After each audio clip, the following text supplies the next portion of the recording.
Baik Bapak, sebelumnya saya mohon maaf karena sudah mengganggu waktu dan aktivitas Bapak di pagi hari ini. Iya. Ya, Bapak, saya di sini bermaksud untuk melaksanakan tugas saya dari pendidikan guru penggerak Bapak.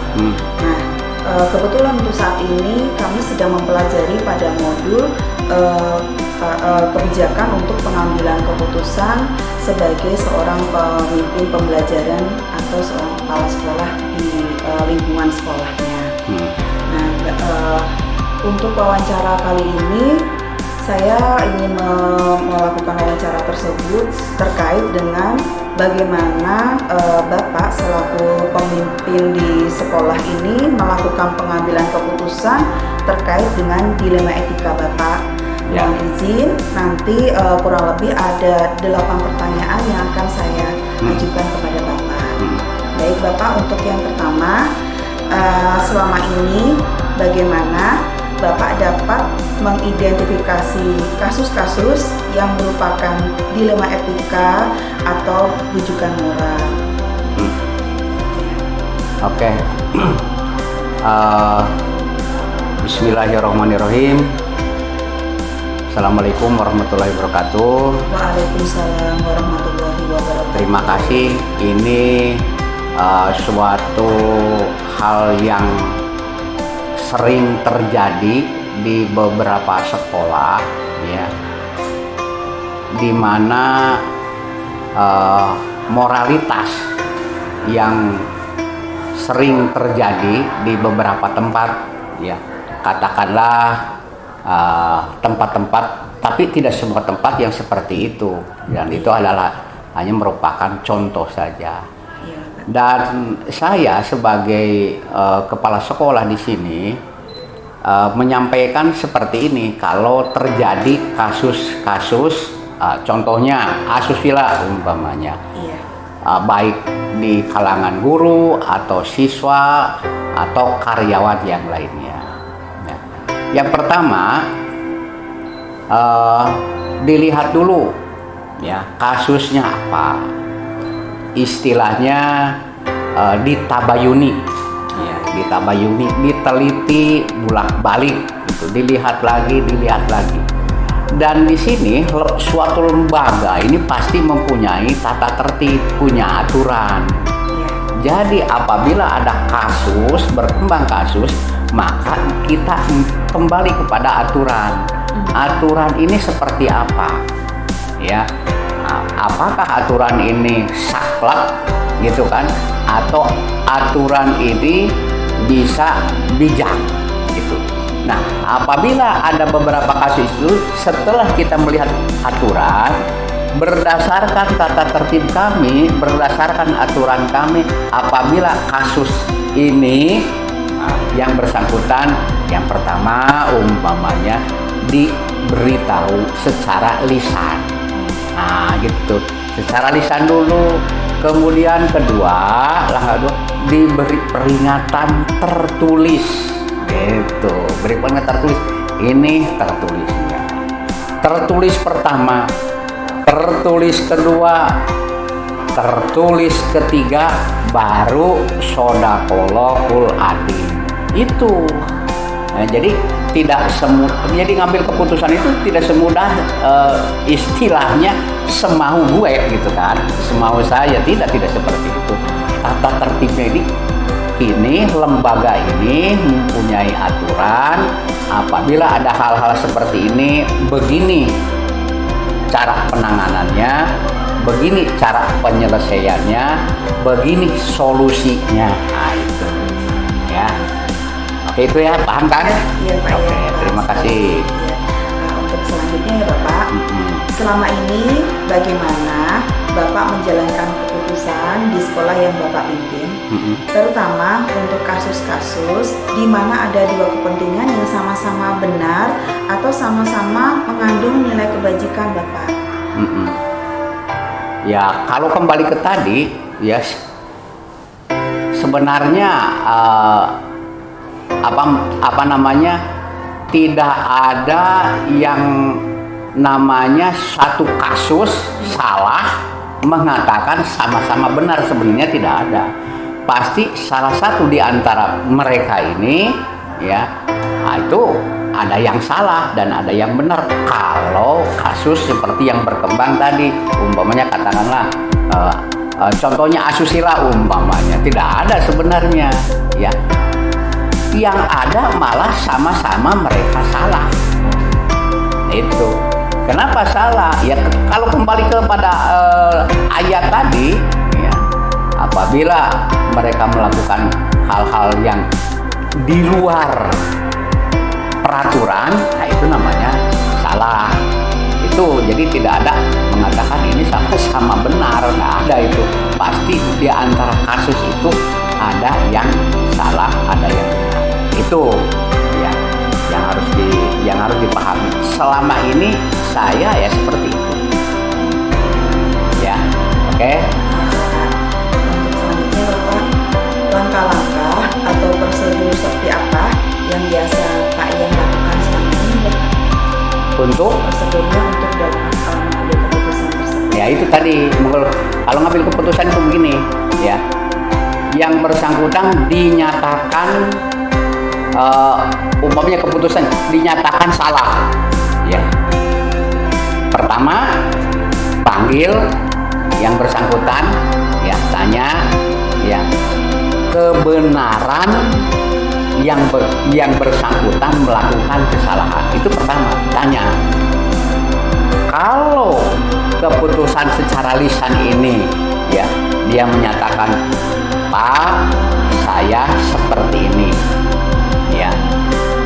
Kalau dia salah nih, Pak, saya mengakui kesalahan gitu kan, dan selanjutnya saya tidak akan mengulang kembali kesalahan. Itu tuh, karena sudah diberikan peringatan. Nah, langkah kedua, apabila ini ya melakukan hal yang sama, dikasih peringatan secara tertulis. Pertama, tertulis. Kedua, sampai 3. Dan biasanya ya, kalau orang yang salah itu biasanya dikasih peringatan ya secara lisan, yang kedua secara tertulis, biasanya dia akan kembali seperti biasa, artinya tidak akan melakukan kesalahan yang sama. Namun apabila yang bersangkutan ini ya, biasanya jangankan peringatan sampai ketiga ya, baru lisan saja biasanya dia tidak kerasan di sini, artinya ya keluar lah dengan sendirinya. Biasanya seperti itu. Kenapa? Malu dia gitu. Nah, dan itu selama ini ya, baik karyawan atau guru gitu, atau siswa, apabila melakukan hal yang sama, kami ini tidak pernah melakukan kamu atau bapak ibu dikeluarkan, tidak seperti itu. Dan kami pantang mengeluarkan. Kalau begitu apa? Mereka membuat surat secara tertulis, Pak, saya mengundurkan diri. Nah, itu. Jadi saya tidak kenapa Bapak keluar dari sini? Kan ditanya, dari lembaga ini kenapa? Karena saya tidak bisa mengikuti aturan di sini. Itu tuh. Karena saya tidak bisa mengikuti tata tertib di sini. Kalau siswa, karena saya tidak bisa mengikuti peraturan sekolah di sini. Jadi bukan itu. Saya tidak pernah, lembaga ini tidak pernah mengeluarkan. Yang ada justru mereka, saya keluar karena saya tidak sanggup mengikuti tata tertib atau aturan di sini. Nah, itu tuh biasanya seperti itu yang terjadi itu. Oleh karena itu saya pantang mengeluarkan. Enggak mengeluarkan. Mereka yang dari sini hengkang itu adalah bukan dikeluarkan. sekalipun mereka mengatakan di luar itu saya dikeluarkan oleh lembaga ini, ya silakan datang ke sini, bener nggak dikeluarkan? Saya ambil arsipnya, nih arsipnya. Oh, nah itu tuh, makanya memang harus teliti itu. Jadi orang ini kalau ditanya itu dan lain sebagainya itu bukan berarti ya dikeluarkan dari sini, tapi ya oleh karena itu, jadi kalau ada yang bertanya tentang hal-hal yang ini sensitif nih, ya ini sangat sensitif. Nah, ditabayun dulu ke lembaga yang dimaksud itu. Ke lembaga di mana dia bekerja. Bener nggak Bapak ini dikeluarkan? Nah, makanya saya ngambil suratnya tuh, arsipnya biasanya lengkap tuh. Ya, di arsip ini adalah yang masuk, ada datanya, yang keluar. Kenapa keluarnya? Ada arsipnya, gitu tuh. Ya, yang berdata tangan di bawah ini nama lengkap saya mengundurkan diri. Bukan dikeluarkan, tidak ada arsipnya, tidak ada yang dikeluarkan. Ya, oke, terima kasih. Kenapa? Karena kalau dikeluarkan pasti ada rasa sakit. Itu sakit hati lah. Makanya saya tidak mau. Pasti dendam, Pak. Gitu. Bapak dari sini adalah ini suratnya. Ya, gitu. Oke, terima kasih. Selanjutnya Bapak, hal-hal apa saja yang selama ini Bapak anggap efektif dalam pengambilan keputusan, khususnya dalam kasus-kasus yang dilema etika Bapak. Jadi ketika harus kita ada dua pertentangan, baik secara untuk individu dan kelompok, terus untuk kebenaran dan kesetiaan Bapak, terus kemudian untuk jangka pendek dan jangka panjang, seperti itu Bapak. Ya. Kalau saya biasanya saya rada-rada sensitif memang kasus seperti ini, ya. Dan memang pernah terjadi, ya. Apabila, ya.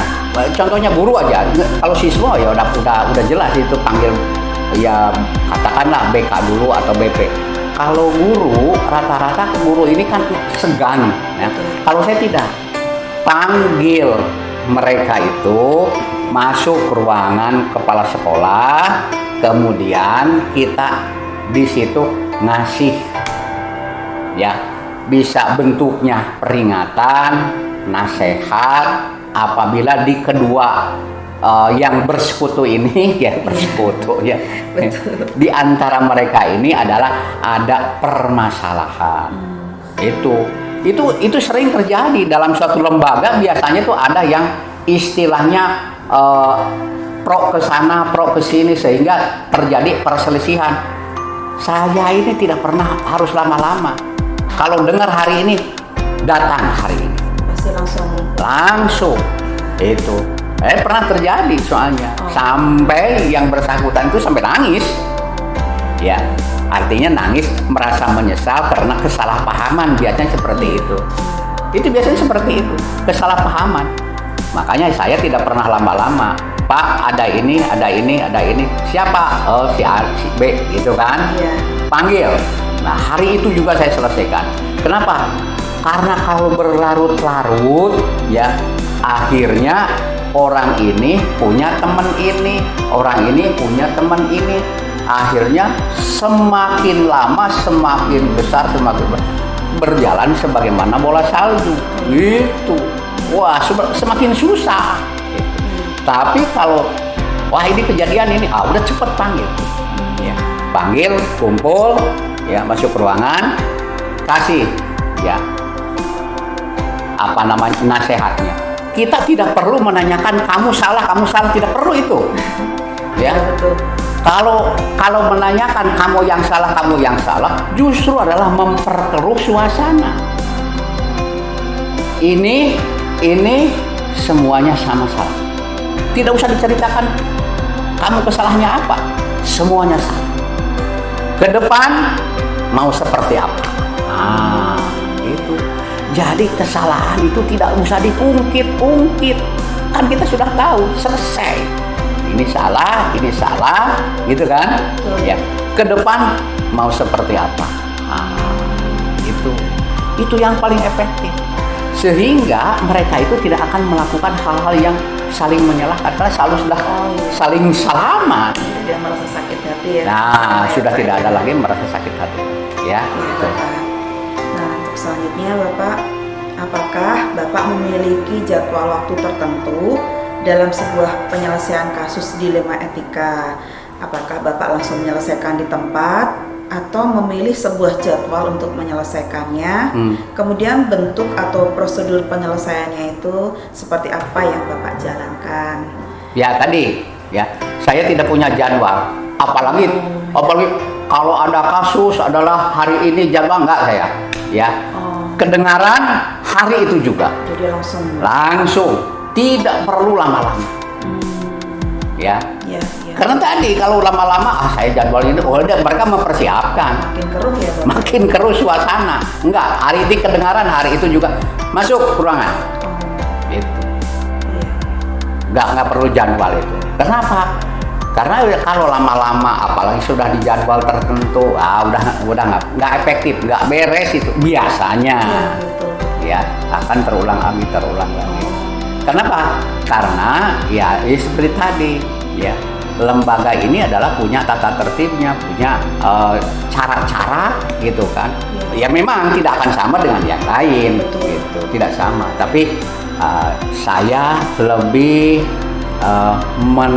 mengedepankan ya secara segera, ya harus segera mungkin. Jadi kalau ada perselisihan itu harus sesegera mungkin. Itu. Ya, tidak berlarut-larut. Jadi kalau memang berlarut-larut banyak contohnya. Terus saja berkembang. Kalau saya tidak seperti itu. Dan yang paling penting kalau keduanya itu mereka mempunyai katakanlah ideologi yang kuat, insya Allah tidak. Sehingga makanya kami ini adalah selalu mengarahkan keluarga besar, gitu kan? Keluarga besar sekolah ini, ya lembaga ini adalah akan mengedepankan pada pendidikan akhlak, ya pendidikan akhlak. Kenapa harus pendidikan akhlak? Karena memang itu yang paling penting berdasarkan tuntunan. Jadi saya harus mengatakan inilah tuntunan untuk kita. Kalau orang Islam tuntunannya ini, kalau non Islam adalah tuntunannya ini. Sehingga mereka merasa nyaman di dalam tuntunan tadi. Justru sebaliknya, apabila mereka tidak diberikan ya penegasan, kekuatan di dalam tuntunan tadi, mereka akan semakin liar. Ya katakanlah semakin liar. Ya.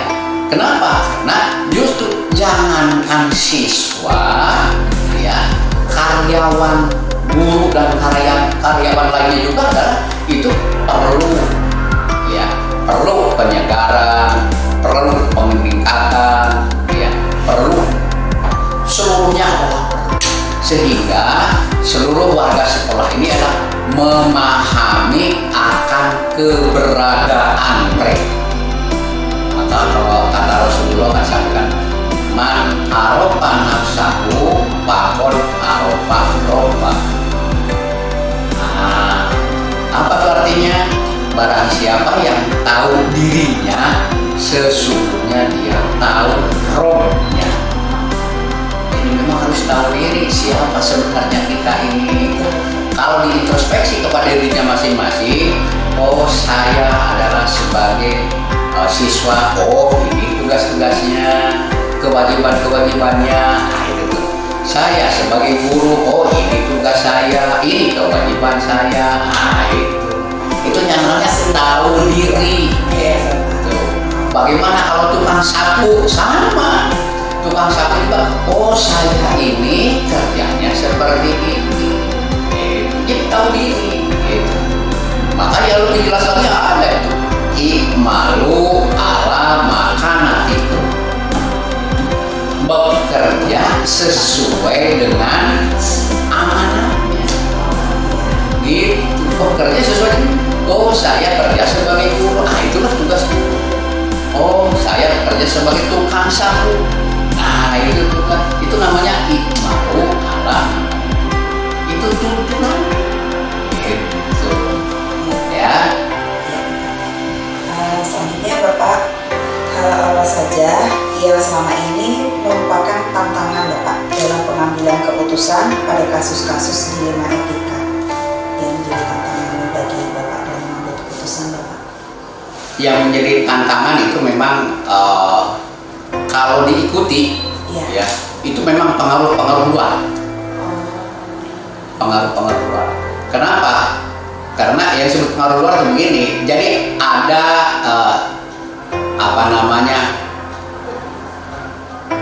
infiltran. Ya, itu tuh pengaruh-pengaruh. Jadi mereka ini adalah pasti akan ingin mendapatkan dukungan dari luar. Nah, itu memang itu yang suka ngerecokin gue. Ya, itu ya, tapi insya Allah di sini tidak pernah terjadi. Ya, tapi di lain tempat memang itu yang memperkeruh suasana sehingga masalah ini tidak selesai adalah ada pengaruh-pengaruh dari luar.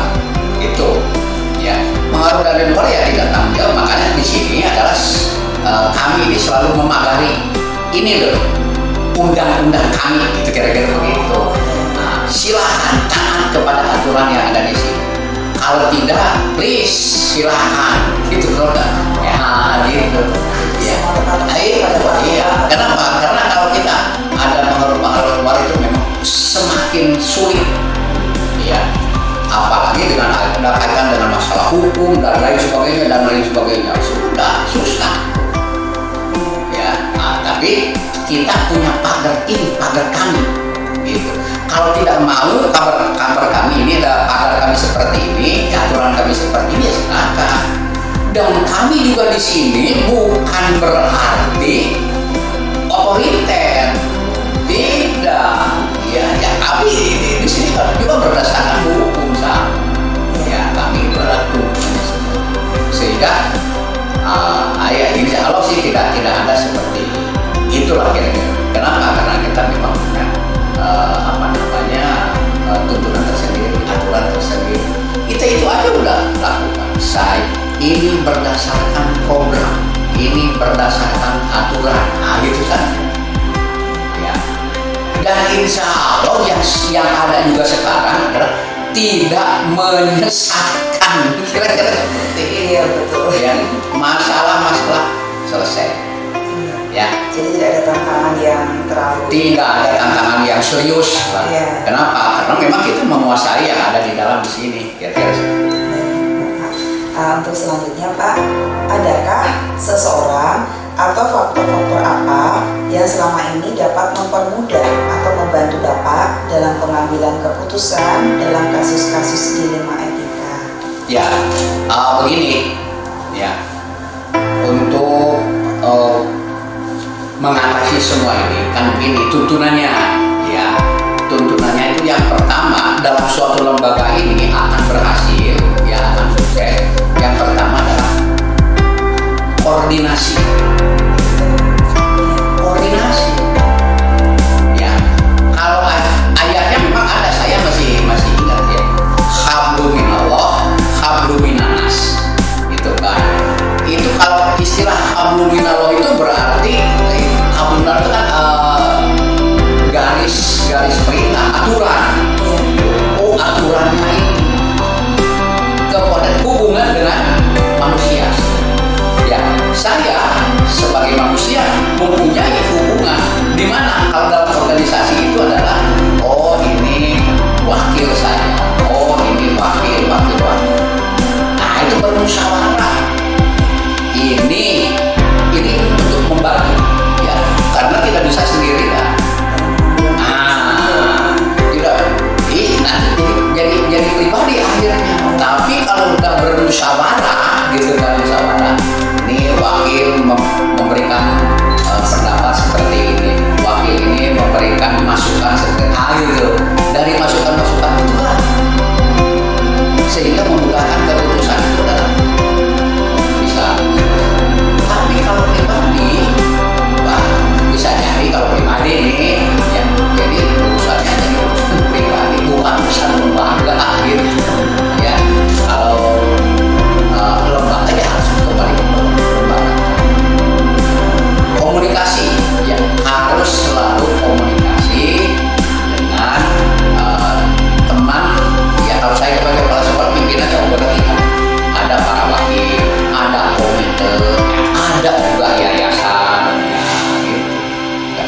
sendirian. Untuk itu adalah untuk mempermudah membuat suatu keputusan. Ya. Baik, Bapak, untuk selanjutnya dari semua yang sudah Bapak sampaikan, pembelajaran apa yang dapat Bapak petik dari pengalaman Bapak dalam mengambil keputusan dilema etika Bapak? Pelajaran, ya kalau pelajaran sih banyak lah, ya pengalaman-pengalaman. Memang jadi begini, pinternya untuk membuat suatu keputusan ini memang harus banyak pengalaman. Ya, pengalaman. Oh, ini pengalaman dulu seperti ini, pengalaman yang kedua seperti ini. Itu memang berdasarkan pengalaman. Itu sehingga kita ini lebih belajar berdasarkan pengalaman-pengalaman tadi. Yang pertama, yang kedua juga memang kita sering katakanlah ya, kalau yang namanya punya teman, punya sahabat gitu kan, mereka juga di sana tuh pasti ada masalah. Oh, saya punya masalah seperti ini. Nah, itu pelajaran buat kita, sehingga kita juga akan, oh ini bagus sekali ini, gitu kan. Orang ini memberikan keputusan sehingga tepat, ya, tidak akan bersinggungan dengan yang lainnya, sehingga masalah itu bisa terselesaikan. Nah, itu pelajaran yang bisa kita ambil. Jadi bukan hanya sebatas kita saja, bukan, ya, dengan yang lain-lain juga, gitu.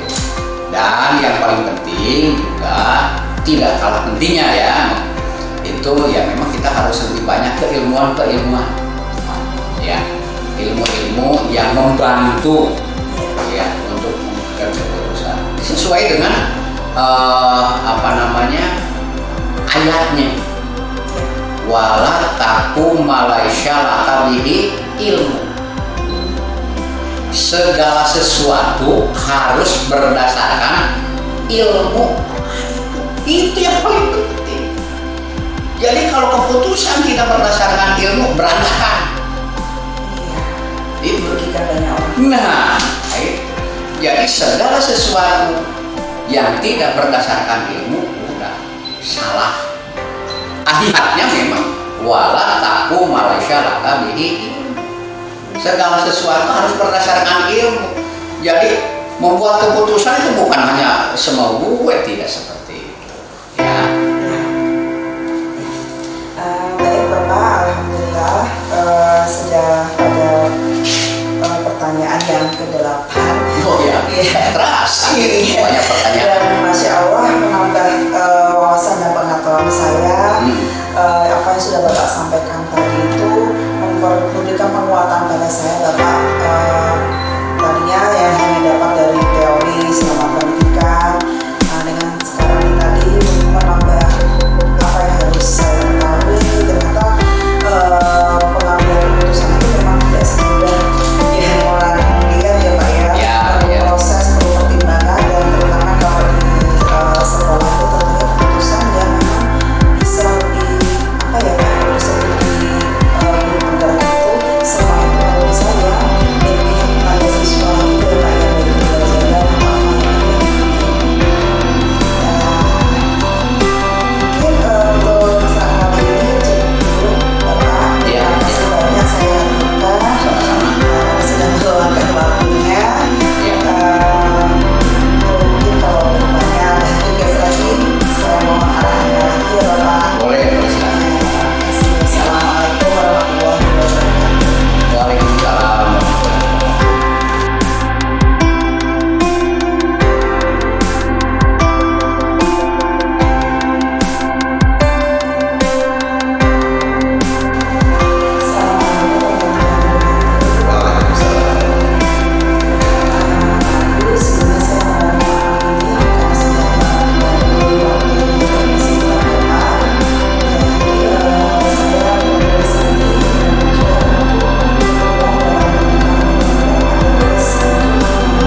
etika atau rujukan moral?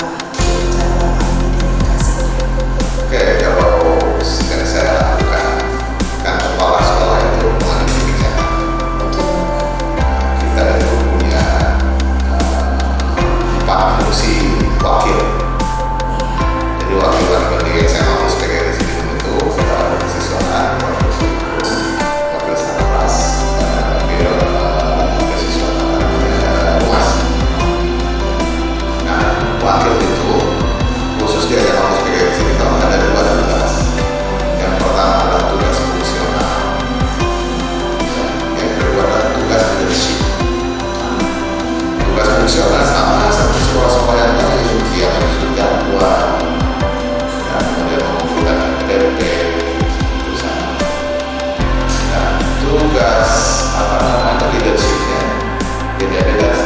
Karena leadership berarti kan harus ada pengambilan keputusan juga. Dia harus punya anak buah, makanya masing-masing dikasih misalkan kalau masih belum anak buahnya dulu. Kemudian sarana-sarana karyawan, mobil, sampah, rumah sebuah kelas, kemudian siswa itu siswa kaitan dengan norma etika tadi. Kalau itu terjadi pada umumnya, maka data dan informasi itu dikumpulkan dari pembinanya. Siapa pembinanya? Orang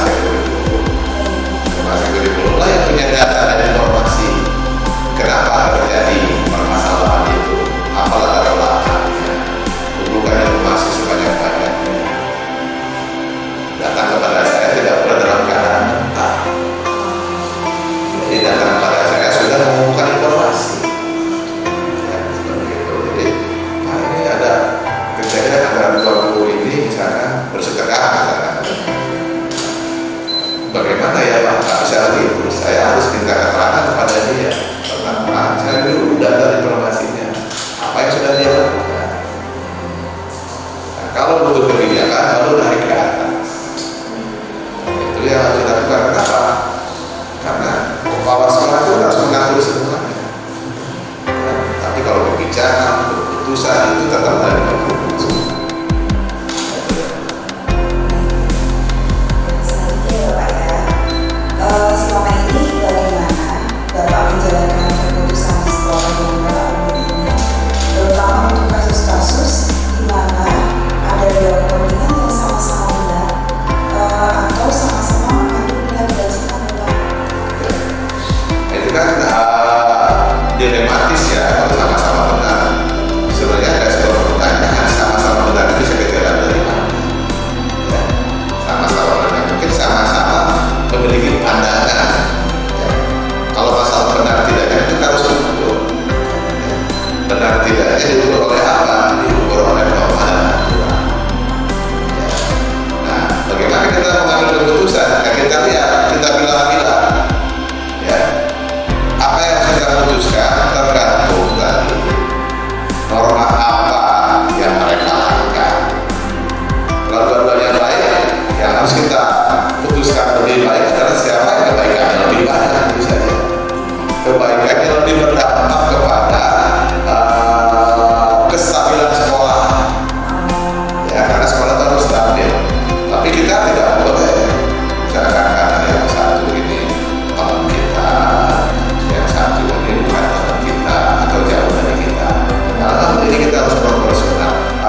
yang kita bukan kita menangkan ya, yang kita anggap itu sangat proporsional dan harus menjadi sebuah keputusan.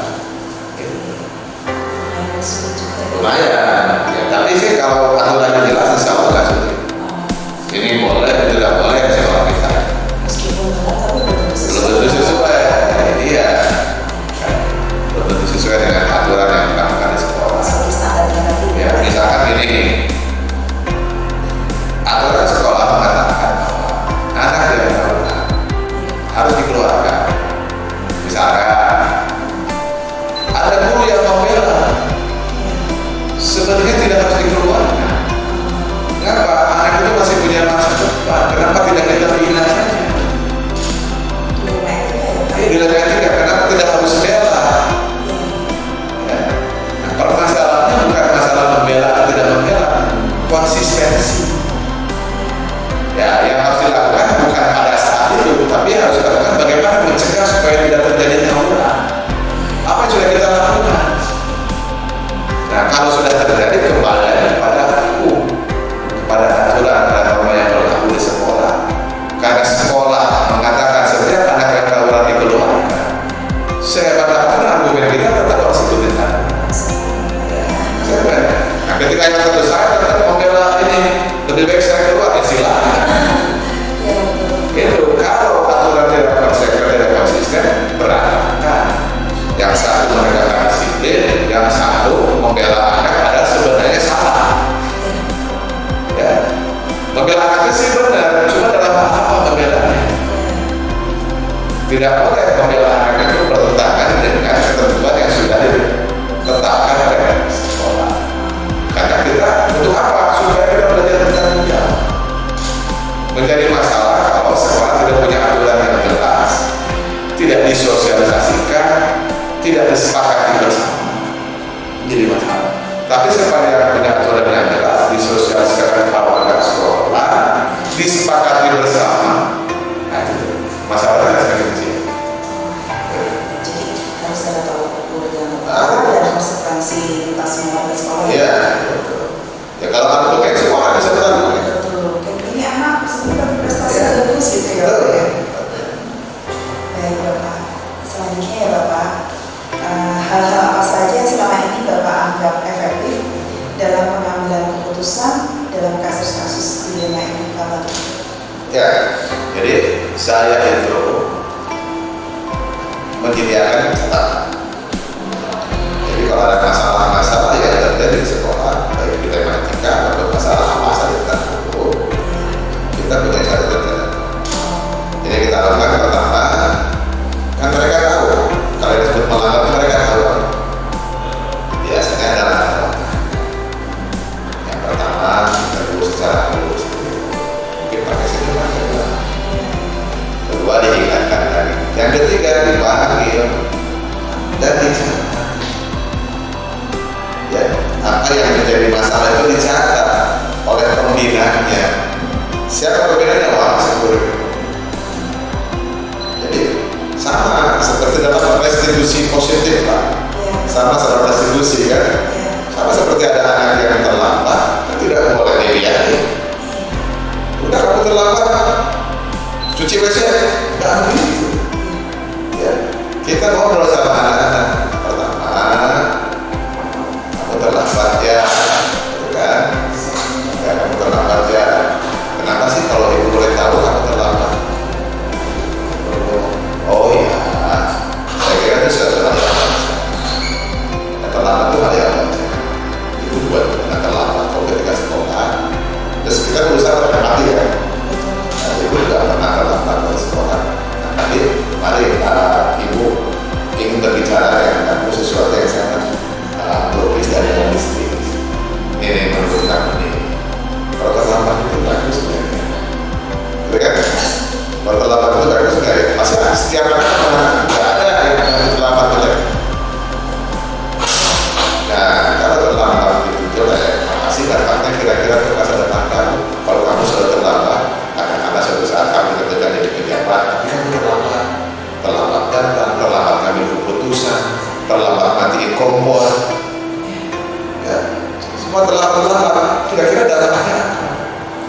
begini, nah sekarang kamu tahu bahwa terlambat itu ternyata tidak sederhana dan selanjutnya apa sih yang akan kamu lakukan supaya kamu tidak terlambat?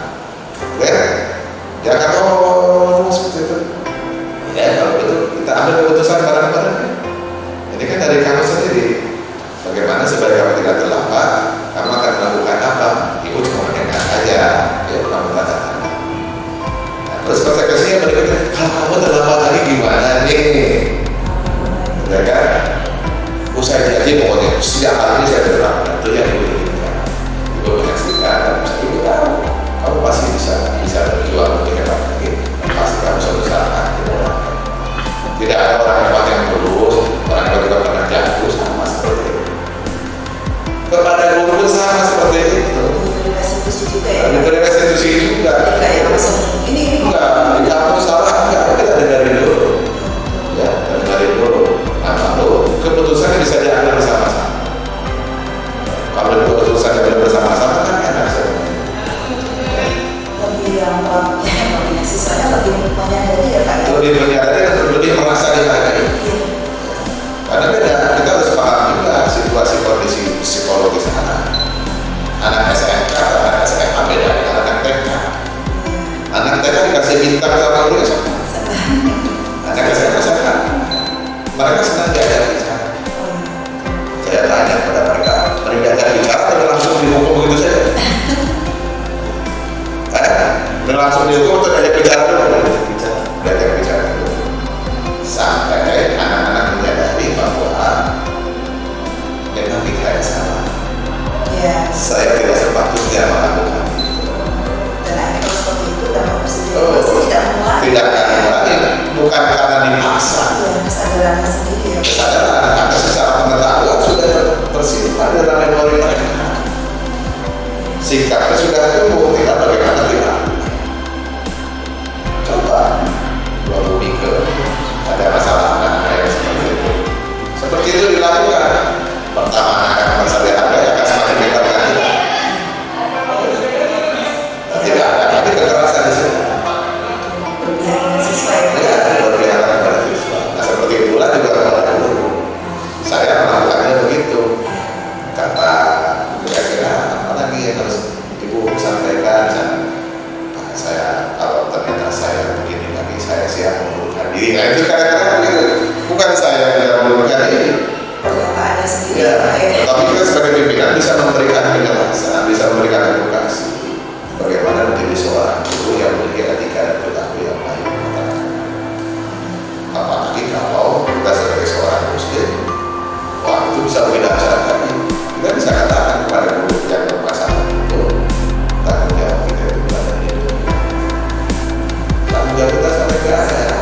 Semua yang kita lakukan itu bertanggung jawab.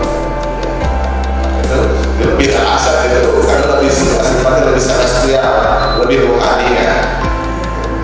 Dan merasa seperti dihakimi ya. Betul. Ya tahu bahwa dia salah. Cuma kan yang penting bagaimana dia punya kesalahan dan tidak mulai kesalahan. Itu yang paling penting. Selanjutnya ya Bapak, hal-hal apa saja yang selama ini merupakan tantangan dalam pengambilan keputusan pada kasus-kasus yang dimiliki Oke, kalau di pesan kerjaan terjadi seperti itu ya.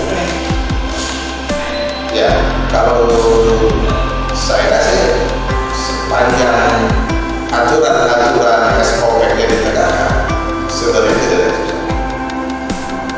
Ya, artinya orang tahu kalau sudah sampai di kepala sekolah itu sudah sampai akhir. Jadi langkah-langkah preventifnya itu di para wakil tadi. Nanti kalau sudah sampai kepala sekolah, nanti itu pas sudah sampai akhir. Tapi menurut saya paling penting tadi aturan itu disosialisasikan, bahkan mungkin dibuat bersama, disosialisasikan, disepakati bersama.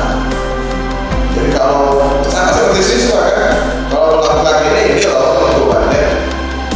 Nah kemudian setelah itu konsisten melakukan, pasti tantangan ada. Apa tantangannya? Tidak puas, biasa saja tidak puas. Tapi Tapi buat orang-orang yang sudah menyadari, bukan itu, bukan masalah tidak puas, malah akhirnya berterima kasih kepada kita sudah menunjukkan kepada yang salah. Iya, betul. Yang selanjutnya Bapak, apakah Bapak memiliki sebuah jadwal tertentu atau tata dalam sebuah penyelesaian kasus di dunia etika, dan apakah Bapak langsung menyelesaikannya di tempat atau Bapak menyusun jadwal terlebih dahulu untuk menyelesaikan bentuknya seperti prosedur atau seperti apa? Ya, seperti yang saya katakan tadi, setiap permasalahan itu tergantung siapa yang melakukan kesalahan. Kalau siswa tentu yang mengumpulkan data dan informasi, ada BHP-nya segala macam, itu dilakukan oleh yang bertanggung jawab terhadap siswa. Tapi kalau kasusnya berkaitan dengan guru, dalam masa kurikulum, ya. Jadi masa kurikulum menyampaikan informasi itu kepada saya, ya diskusi. Nah, setelah dikumpulkan data, bisa data kuantitatif, data kualitatif, jadi informasi itu penting untuk mengambil keputusan. Nah, sampai kepada saya, kita diskusi, kita pilih alternatif keputusan apa yang akan kita ambil. 1, 2, 3, 4. Setiap alternatif keputusan itu dievaluasi, ya, artinya dipilah-pilah. Ya Bu,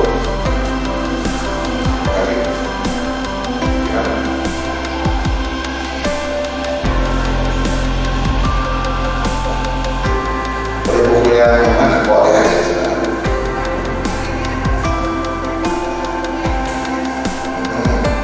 Ya, boleh.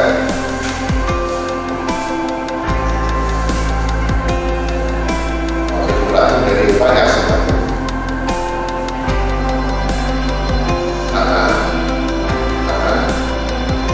Ya, dan buku. Ya. Ini aja, kalau menurut saya jangan itu terlalu mahal, ya. Jadi misalkan apa di fotokopi aja bagian-bagian link yang sementara gitu. Jangan.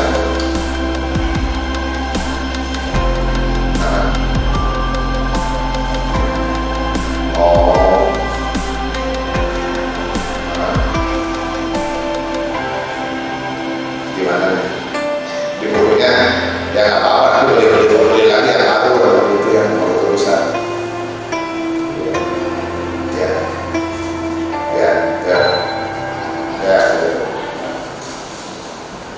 Lanjut ya. Iya. Jadi data informasi sudah dikumpulkan oleh Pak Kasih Kurikulum sampai kepada saya bisa Pak Kasih Kurikulum memilah-milah keputusan apa yang akan diambil 1, 2, 3.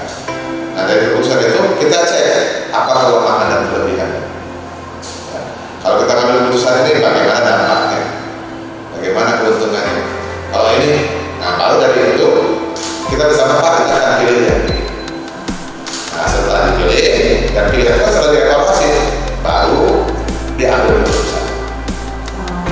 Ya, jadi keputusan itu jangan secara kita pilih-pilih. Jadi tidak apa-apa kalau pilih itu, jangan begitu. Tapi sebenarnya evaluasi. Ya. Dan yang paling penting adalah bagaimana data informasi itu akurat. Gitu. Jangan sampai ada fitnah segala macam. Itu harus akurat. Adakah Bapak seseorang atau faktor-faktor apa yang selama ini mempermudah atau membantu Bapak dalam pengambilan keputusan, terutama dalam kasus-kasus yang dinilai? Oke, jadi karena kita sudah membangun strukturnya,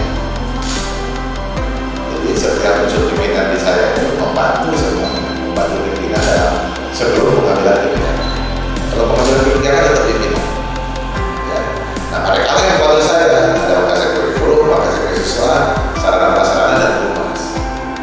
Kenapa? Karena mereka setiap hari bergaul dengan bawahannya. Jadi tahu proses apa yang terjadi di lapangan. Ya. Nah itu yang menjadi kekuatan para kepala sekolah berani mengambil keputusan. Selanjutnya Bapak, dari semua hal yang telah disampaikan, pembelajaran apa yang dapat Bapak petik dari pengalaman Bapak dalam mengambil keputusan di dunia? Ya, pelajaran yang paling penting adalah bahwa pertama kita